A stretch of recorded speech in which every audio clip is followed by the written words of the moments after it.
ಎಲ್ಲರಿಗೂ ನಮಸ್ಕಾರ. ನಾನು ಒಂದು ಲಂಕೇಶ್ ಪತ್ರಿಕೆಗೆ ಒಂದು ದೊಡ್ಡ ಲೇಖನ ಬರೆದಿದ್ದೆ. ಆಗ ಗುಂಡೂರಾವ್ ಮುಖ್ಯಮಂತ್ರಿಯಾಗಿದ್ದರು. ಅವರ ನಿರ್ಗಮನದ ಕಾಲ ಅದು. ನಾನೊಬ್ಬ ರೈತರ ಬಗ್ಗೆ ಬರೆದಿದ್ದೆ. ನಾನು ಗೌರಿಬಿದನೂರಲ್ಲಿ ರೈತನ ಕೆಲಸ ಮಾಡ್ತಾ ಇದ್ದೆ. ಒಂದು ದಿವಸ ಸಿಟಿ ಮಾರ್ಕೆಟ್ಗೆ ಹೋದಾಗ ಟೊಮೆಟೊ ರೇಟ್ ನಾನು ವಿಚಾರಿಸಿದಾಗ ನಮ್ಮೂರೆಲ್ಲ 8 ಆಣೆ 12 ಆಣೆ ಇದ್ದಿದ್ದು ಆಗ 3.5 ರೂಪಾಯಿ ಹೇಳಿದ್ರು ಸಿಟಿ ಮಾರ್ಕೆಟಲ್ಲಿ. 1 ಎಕರೆಗೆ ನಾನು ಹೆಬ್ಬಾಳದ ಇದಕ್ಕೆ ಹೋಗಿ ನೋಡಿದೆ.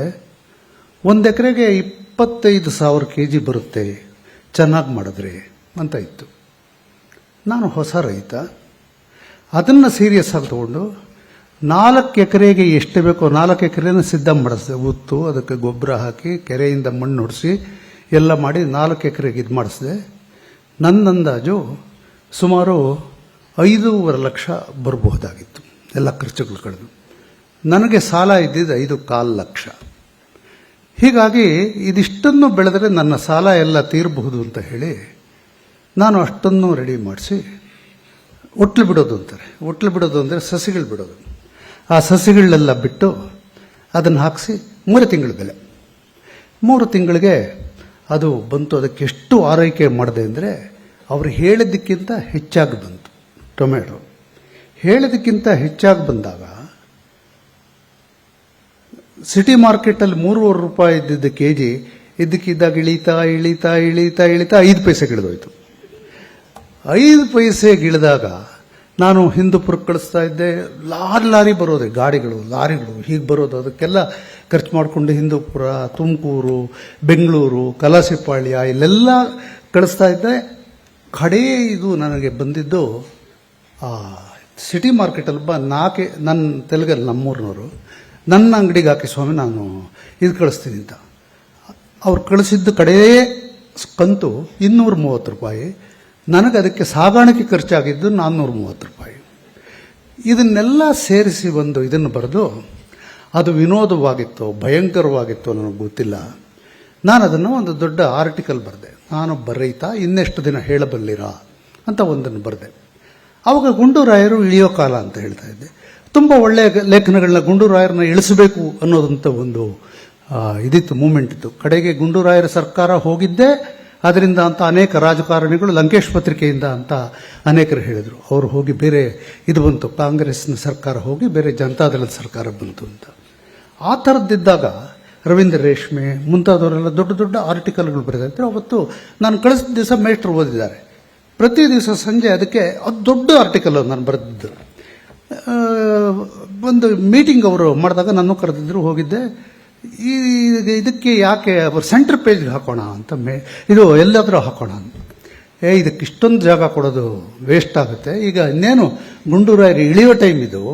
ಈಗ ನಾವು ಇದಕ್ಕೆ ಈ ಸೀತಾರಾಮ್ ರೈತ ಆಗಿದ್ದ ಟೊಮೆಟೊ ಬೆಳೆ ಇದಕ್ಕೆ ನಾವು ಇಷ್ಟೊಂದು ಕೊಟ್ಬಿಟ್ರೆ ನಮ್ಮ ಇದೊರಟೋಗುತ್ತೆ, ಬೇಡ ಅಂತ ಲಂಕೇಶ್ ಹೇಳಿದ್ರು. ನಾನು ಇವತ್ತು ರೈತರು ಅಥವಾ ಪುಡಾರಿಗಳು ಮಧ್ಯೆ ಒಂದು ಇದನ್ನು ತಗೋಬೇಕಾಗಿದೆ, ಸ್ಟ್ಯಾಂಡ್ ತಗೋಬೇಕಾಗಿದೆ. ಗುಂಡೂರಾಯರನ್ನ ಇಳಿಸೋದಕ್ಕಿಂತ ರೈತನ ಕಷ್ಟ ಹೇಳೋದು ನನಗೆ ಬಹಳ ಮುಖ್ಯ ಅಂತ ಹೇಳಿಬಿಟ್ಟು ಸೆಂಟರ್ ಪೇಜಲ್ಲಿ ಆ ಎಲ್ಲ ಕಾಲಮ್ಗಳಲ್ಲೂ ತುಂಬಿತ್ತು ಅದು. ಅಂದರೆ ಆವತ್ತು ಅವರು ಸುಲಭವಾಗಿ ಒಂದು ರೋಚಕವಾದ ಗುಂಡೂರಾಯರನ್ನ ಇಳಿಸುವಂಥ ಒಂದು ಕಥೆಯನ್ನು ಬರೀಬಹುದಾಗಿತ್ತು ಅವರು. ಆದರೆ ಅವರು ನಿಂತಿದ್ದು ರೈತನ ಪರ, ರೈತನ ಕಷ್ಟಗಳ ಪರ. ನಾನೊಬ್ಬ ರೈತ, ಇನ್ನೆಷ್ಟು ದಿನ ಹೇಳಬಲ್ಲಿರ ಅಂತ ಅವರು ಅದಕ್ಕೆ ಒಂದು ಇದು ಕೊಟ್ಟಿದ್ರು. ಆ ಥರ ಯಾವುದನ್ನು ಅವರು ತಗೋಬೇಕು ಅಂತ ಅವರು ಹುಟ್ಟಿದ್ದು ಮಹಿಳಾ ದಿನಾಚರಣೆ ದಿವಸ.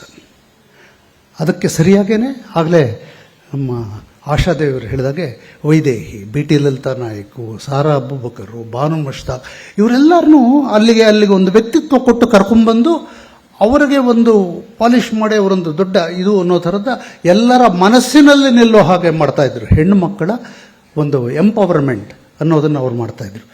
ನಾನು ಅಕಸ್ಮಾತ್ ಆ ವೇಳೆಗೆ ಕಡೆಯಲ್ಲಿ ಅವರು ನಾನು ಧಾರಾವಾಹಿಗೆ ಹೊರಟೋದೆ. ಅವ್ರ ಪೇಪರ್ಗಳಲ್ಲಿದ್ದರು. ನಾನೊಂದು ದಿವಸ ಕರೆದಾಗ ಹೋದೆ. ನೀನು ಏನೇ ಮಾಡು, ಹೆಣ್ಣು ಮಕ್ಕಳನ್ನ ಪ್ರಧಾನವಾಗಿಟ್ಟುಕೊಂಡು ನೀನು ಕಥೆಗಳನ್ನು ಮಾಡು, ಅದು ನಮ್ಮ ಮುಖ್ಯವಾದದ್ದು. ನೀನು ರೈತರನ್ನ ಇಟ್ಕೊಂಡು ಮಾಡಿದ್ರೆ ಈಗ ಯಾರು ನೋಡಲ್ಲ ಧಾರಾವಾಹಿಗಳನ್ನ. ಹೆಣ್ಣು ಮಕ್ಕಳನ್ನ ಪ್ರಧಾನವಾಗಿ ಇಟ್ಕೊಂಡು ನೋಡು ಅಂತ ಹೇಳಿದರು. ನನ್ನ ಹೆಚ್ಚಿನ ಕಥೆಗಳಲ್ಲಿ ನಾನು ಹೆಣ್ಣು ಮಕ್ಕಳ ಪ್ರಧಾನವಾಗಿ ಲಂಕೇಶ್ರವರ ಮಾತುಗಳನ್ನು ಕೇಳಿಕೊಂಡು ಮಾಡಿದ್ದಕ್ಕೆ ನನ್ನ ಧಾರಾವಾಹಿಯೂ ಚೆನ್ನಾಗಾಯಿತು, ನನಗೂ ಒಂದಷ್ಟು ದುಡ್ಡು, ಸ್ವಲ್ಪ ಖ್ಯಾತಿ ಇವೆಲ್ಲನೂ ಬಂತು ಲಂಕೇಶ್ವರ ಮಾತು ಕೇಳಿದ್ದಕ್ಕೆ. ಅದು ನನಗೆ ಪಶ್ಚಾತ್ತಾಪನೂ ಇಲ್ಲ, ಅದನ್ನು ಮಾಡಬೇಕಾಗಿತ್ತು ಅಂತ ಮತ್ತೆ ನನಗೆ ಅದನ್ನು ಕೊಟ್ಟರೆ ನಾನು ಅದನ್ನೇ ಮಾಡ್ತೀನಿ. ಹೆಣ್ಮಕ್ಕಳನ್ನ ಎಂಪವರ್ಮೆಂಟ್ ಆಫ್ ವಿಮೆನ್ ಆ ಥರದ ಒಂದು ಕಥೆಗಳನ್ನು ಮಾಡ್ತೀನಿ. ನನ್ನ ಧಾರಾವಾಹಿಗಳೆಲ್ಲದರಲ್ಲೂ ಹೆಣ್ಣು ಮಕ್ಕಳು ಪೊಲೀಸ್ ಆಫೀಸರ್ಗಳಾಗಿರ್ತಾರೆ. ಯಾಕೆಂದರೆ ಅವ್ರಿಗೆ ಹೆಚ್ಚಿನ ಪವರ್ ನಾನು ಕೊಡೋದು, ನಾನು ಕೊಡೋಕ್ಕಾಗಲ್ಲ, ಆ ಪಾತ್ರ ಒದಗಿಸ್ಕೊಡುತ್ತೆ. ಆ ಥರದ್ದು ಮಾಡ್ತಾಯಿದ್ದೆ. ಆ ಥರದ್ದನ್ನು ಹೇಳಿದಾಗ ಹೀಗೆ ಲಂಕೇಶ್ರವರು ಯಾವುದು ಮುಖ್ಯ ಆವತ್ತಿನ ದಿನಕ್ಕೆ ಅನ್ನೋದನ್ನು ಇದು ಮಾಡ್ತಾಯಿದ್ರು. ಯಾವುದೋ ಊರಲ್ಲಿ ನಮ್ಮ ಗಂಗಾಧರ ಕುಷ್ಟಗಿ ಅಂತ ಒಬ್ಬರಿದ್ರು, ರಾಯಚೂರಿಂದ ಬರೆಯೋರು. ಅವ್ರಿಗೆ ಅವ್ರ ಊರಲ್ಲಿ ಯಾರೋ ಒಂದು ಕಾಗದ ಬರೆದ. ಅವ್ರೂರಲ್ಲಿ ಯಾರೋ ಇನ್ನೊಬ್ಬ ಯಾವುದೋ ಬೇರೆ ಇವನೊಬ್ಬ ಇದು ಮಾಡ್ತಾ ಇದ್ದಾನೆ, ಅವನು ಲಂಕೇಶ್ ಪತ್ರಿಕೆಯನ್ನು ತುಂಬ ಓದ್ತಾನೆ, ಆದರೆ ಅವನು ಕಿರುಕುಳ ಕೊಡ್ತಾ ಇದ್ದಾನೆ ಅಂತ ಅವನ್ನ ಕರೆಸಿದ್ರು ಮೇಷ್ಟ್ರು. ಕಿರುಕುಳ ಕೊಡ್ತಾ ಇದ್ದೆ, ಯಾಕೆ ಕರೆಸ್ತೀಯ? ಇಲ್ಲ ಸರ್, ನಾನು ನಿಮ್ಮ ಪತ್ರಿಕೆಯನ್ನು ಓದ್ತೀನಿ, ನಾನು ಕಿರುಕುಳ ಕೊಡಲ್ಲ ಅಂತ. ಆಮೇಲೆ ಇವರು ಇನ್ನೊಬ್ಬರನ್ನ ಬಿಟ್ಟು ಅಲ್ಲಿ ತಿಳ್ಕೊಂಡು ಅವನು ಕಿರುಕುಳ ಕೊಡ್ತಾ ಇದ್ದ. ಕಿರುಕುಳ ಕೊಡ್ತಾ ಇದ್ರೆ ಎರಡನೇ ದಿವಸ ಅವನು ಬಂದಿದ್ದನ್ನು ಸೇರಿಸಿ ಬರೆದು ಒಂದು ಚಿಕ್ಕ ಲೇಖನ ಬರೆದು, ಈ ಥರದ್ದನ್ನು ಮಾಡಬಾರ್ದು, ಕಿರುಕುಳ ನನಗೆ ಗೊತ್ತಿದ್ದಾರೆ ಅನ್ನೋ ಮಟ್ಟಿಗೆ ಮಾಡಬಾರ್ದು. ಒಬ್ಬ ಸಣ್ಣ ಮನುಷ್ಯ ಅದನ್ನು ಇದು ಮಾಡಿದ್ದು, ಅದನ್ನು ಕೂಡ ಮೇಷ್ಟ್ರು ಸಣ್ಣ ಮನುಷ್ಯನ ಪರವಾಗಿ ನಿಲ್ತಾ ಇದ್ರು. ಅದು ಮೇಷ್ಟ್ರು. ಇದು ನಮ್ಮ ಬರ್ತಾದಿರಿದ್ದಾರೆ, ಬರ್ತಾದಿರಾಗ ತುಂಬ ಬರ್ತಾಯಿದ್ರು ಮೇಷ್ಟ್ರ ಆಫೀಸಿಗೆ, ನಾವೆಲ್ಲ ಬರ್ತಾಯಿದ್ವಿ. ತುಂಬ ಸಿಹಿಯಾದ ಅನುಭವಗಳು ಲಂಕೇಶ್ವರವರ ಇದ್ದಾಗ. ಅದೊಂದು ಅವರಾಗಲೇ ಹೇಳಿದ್ರು, ಎಲ್ಲವನ್ನೂ ಒಂದು ತುಂಬ ಚೆನ್ನಾಗಿ ಹೇಳಿದ್ರು. ಪತ್ರಿಕೆಯ ಇದರಲ್ಲಿ ಕಾವ್ಯದ ಸೊಬಗು ಅಂತ. ಮೇಷ್ಟ್ರೇ ಒಂದು ಕಾವ್ಯದ ಥರ ಇದ್ದಿರಿ, ಆ ಮೇಷ್ಟ್ರೇ ಒಂದು ಕಾವ್ಯದ ಥರ ಇದ್ದರು. ಅವರು ಮಾತಾಡ್ತಾ ಇದ್ದರೆ ನಮಗೊಂದು ಅನುಭಾವಿಯ ಥರ ಮತ್ತು ಒಬ್ಬ ವ್ಯವಹಾರಸ್ಥನ ಥರ ಎರಡೂ ಒಟ್ಟಿಗೆ ಅನಿಸೋದು ಅವರನ್ನು ನೋಡ್ತಾ ಇದ್ದಾಗ, ಮೇಷ್ಟ್ರನ್ನ ನೋಡ್ತಾ ಇದ್ದಾಗ. ವ್ಯವಹಾರಸ್ಥ ಯಾಕೆಂದರೆ ದಿನನಿತ್ಯದ ಮನುಷ್ಯನ ಬಗ್ಗೆ ಅವರು ತಿಳ್ಕೊಂಡಿರ್ತಾ ಇದ್ರು. ಅವ್ರು ತಿಳ್ಕೊಂಡಿದ್ದರಿಂದ ಅದರ ಬಗ್ಗೆ ಖಚಿತವಾಗಿ ಮಾತಾಡ್ತಾ ಇದ್ರು. ಅವರ ಬರೆದ ಎಲ್ಲ ನಾಟಕಗಳಲ್ಲೂ ನನಗೆ ಮುಖ್ಯವಾದ ಪಾತ್ರವನ್ನು ಕೊಟ್ಟಿದ್ದರು. ಇದನ್ನು ಅನೇಕ ಕಡೆ ಹೇಳಿದ್ದೀನಿ. ಅವರೊಂದು ಸಿನಿಮಾ ಮಾಡಿದ್ರು, ಪಲ್ಲವಿ ಅಂತ ಸಿನಿಮಾ ಮಾಡಿದ್ರು. ಆ ಸಿನಿಮಾ ಮಾಡೋಳಗೆ ನಾನು ಗೌರಿಬಿದನೂರಲ್ಲಿ ಕೃಷಿ ಮಾಡ್ತಾಯಿದ್ದೆ.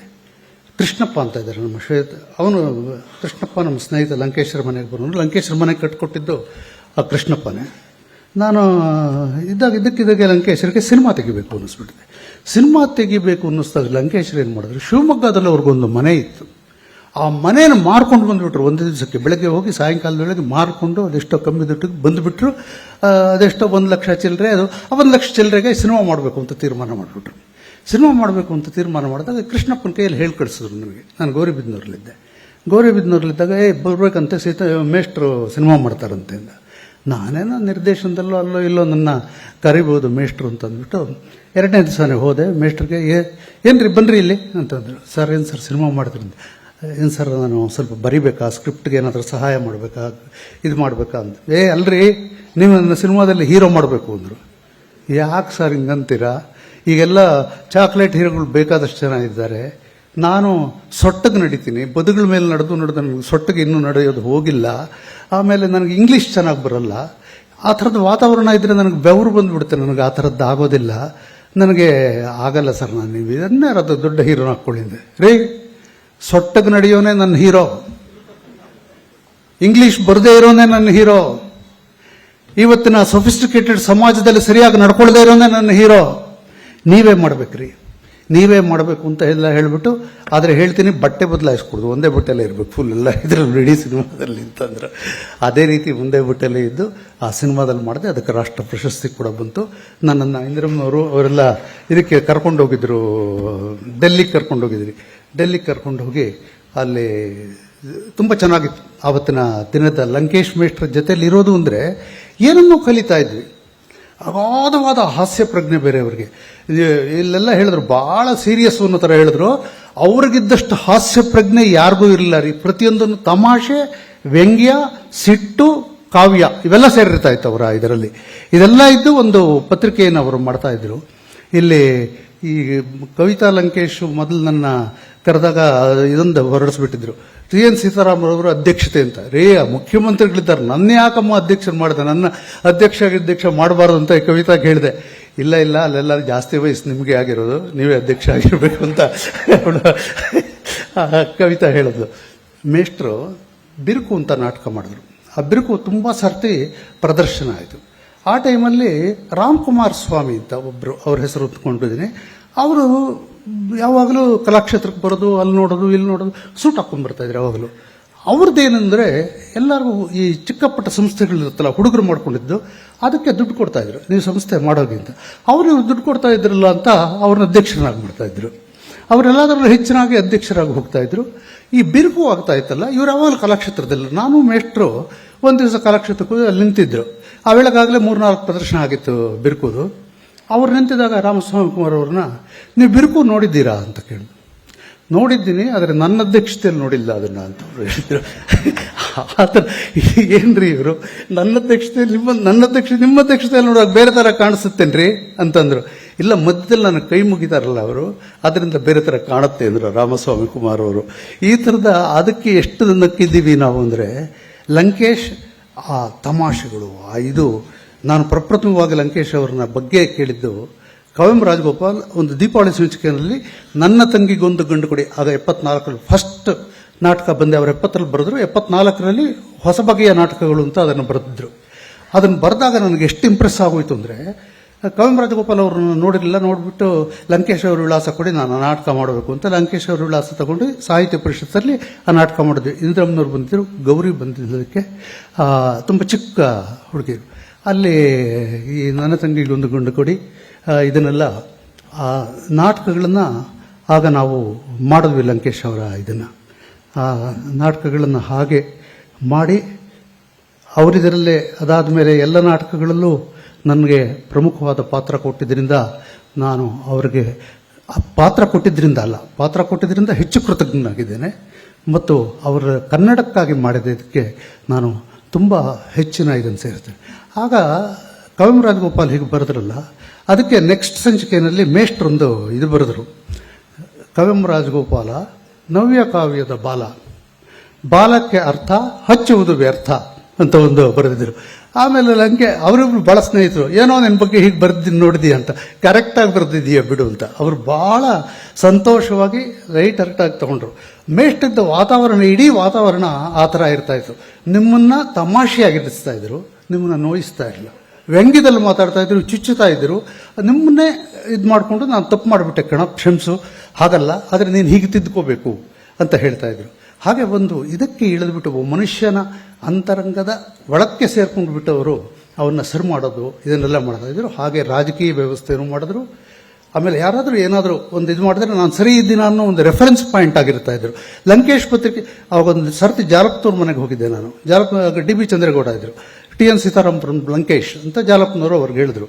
ಯಾಕೆ ಗಾಬರಿ ಆಯ್ತಾ ಅಂದರು ಜಾಲಪ್ನವರು. ಇಲ್ಲ, ನನಗೂ ಗೊತ್ತವರು, ಲಂಕೇಶ್ ಪತ್ರಿಕೆ ನಮ್ಮ ಪಕ್ಷದ ಪ್ರಣಾಳಿಕೆಯ ಥರ ಇರುತ್ತೆ ಅಂತ ಅವರು ಹೇಳಿದರು.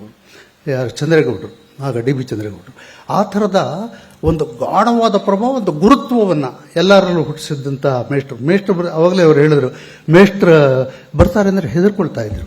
ಅವ್ರ ಕೈಯಲ್ಲಿ ಬೈಸ್ಕೊಂಡು ಅವ್ರು ಮುಖ್ಯಮಂತ್ರಿಗಳು ಅಂತ ಆಗ್ತಾ ಇದ್ರು ಅಂತಲ್ಲ, ಮುಂಚೆನೂ ಬೈತಾ ಇದ್ರು, ಆಮೇಲೆ ಬೈತಾ ಇದ್ರು. ಆದರೆ ಅಷ್ಟೇ ಪ್ರೀತಿಯಿಂದನೂ ನೋಡ್ಕೊಳ್ತಾ ಇದ್ರು ಎಲ್ಲರನ್ನೂ. ಲಂಕೇಶ್ ಇವತ್ತಿರಬೇಕಾಗಿತ್ತು ಎಲ್ಲದಕ್ಕಿಂತ ಅಂತ ನಮಗೆ. ಇವತ್ತಿನ ಕಾಲದಲ್ಲಿ, ಈ AI ಯುಗದಲ್ಲಿ, ಮತ್ತು ಇಷ್ಟು ಯಾವುದೋ ಒಂದು ಅರಾಜಕ ಸ್ಥಿತಿ ಬಂದಿರುವಂತಹ ಒಂದು ಸಮಯದಲ್ಲಿ, ಅಲ್ಲೆಲ್ಲೋ ಯುದ್ಧ ಆಗ್ತಾ ಇದೆ, ಇದಕ್ಕೆ ಕಾರಣ ಗೊತ್ತಿಲ್ಲ, ಪ್ರಪಂಚದಲ್ಲಿ ಏನೇನೋ ಆಗ್ತಾ ಇದೆ, ಮನುಷ್ಯನ ಪಲ್ಲಟಗಳು ತಲ್ಲಣಗಳು ಸಾವಿರ ಇರುವಾಗ ಲಂಕೇಶ್ ಅವರು ಇದನ್ನು ಹೇಗೆ ನಿಭಾಯಿಸ್ತಾ ಇದ್ರು ಅಂತ ನೋಡೋದಕ್ಕೆ ನಮಗೆಲ್ಲ ಭಾಳ ಮೇಷ್ಟ್ರು ಇವತ್ತಿದ್ದಿದ್ರೆ ಚೆನ್ನಾಗಿತ್ತು ಅಂತ ಅನಿಸ್ತಾ ಇದೆ. ಇಲ್ಲಿ ಮಾತು ಕೇಳ್ತಾ ಮೇಷ್ಟ್ರಿದ್ದಾರೆ ಅಂತ ಅನ್ಸೋಕೆ ಶುರುವಾಗಿದೆ. ಅಂತಹ ಮೇಷ್ಟ್ರಿಗೆ 100 ನಮನಗಳು. ನಮಸ್ಕಾರ. ಜೈ ಹಿಂದ್, ಜೈ ಕರ್ನಾಟಕ. ನಿರ್ಭೀತ, ನಿಷ್ಪಕ್ಷಪಾತ, ವಿಶ್ವಾಸಾರ್ಹ ಸುದ್ದಿಗಳಿಗೆ ಮತ್ತೊಂದು ಹೆಸರಾಗಿರುವಂತ News18 ಕನ್ನಡ ಈಗ ಆಪ್ನಲ್ಲೂ ಲಭ್ಯವಿದೆ. ದಯವಿಟ್ಟು ಇಲ್ಲಿರುವ QR ಕೋಡ್ ಅನ್ನ ಸ್ಕ್ಯಾನ್ ಮಾಡಿಕೊಂಡು ಆಪ್ ಅನ್ನ ಡೌನ್ಲೋಡ್ ಮಾಡೋದಕ್ಕೆ ಮರಿಬೇಡಿ. ನಿಮ್ಮ ಬೆಂಬಲ ಹೀಗೆ ಸದಾ ನಮ್ಮೊಂದಿಗಿರಲಿ. ಧನ್ಯವಾದ.